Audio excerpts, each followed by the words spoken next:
ভারত পাকিস্তান সীমান্তে এখন চলছে যুদ্ধবিরতি। তবে এই যুদ্ধবিরতির প্রস্তাব কার ছিল সে নিয়ে নতুন সুর তুলেছে পাকিস্তানের সেনাবাহিনী।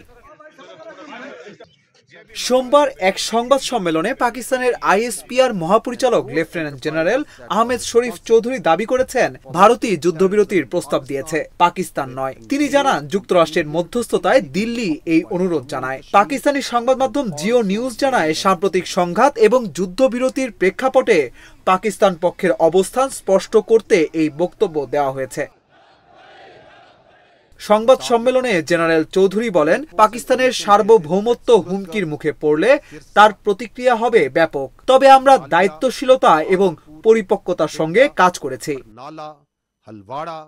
তিনি দাবি করেন, বুনিয়ান উন মারসুস অভিযানে ভারতের 16টি সামরিক স্থাপনায় আঘাত হানা হয়েছে। এইসব লক্ষ্যবস্তুর মধ্যে ছিল সুরাটগড়, শ্রীনগর, উধমপুর সহ বিমান ঘাঁটি ও স্ট্র্যাটেজিক স্থাপনা। আইএসপিআর এর প্রধান আরো বলেন, এই সংঘাত 1.6 বিলিয়ন মানুষের জীবনকে প্রভাবিত করতে পারত। শান্তি দুই দেশের জন্যই মঙ্গলজনক, আর যারা যুদ্ধ চায় তাদের লক্ষ্য শুধু সংকীর্ণ রাজনৈতিক স্বার্থ। সীমান্তে এখন শান্ত অবস্থা, তবে দুই দেশের কথাবার্তায় এখনো স্পষ্ট উত্তেজনার ছাপ।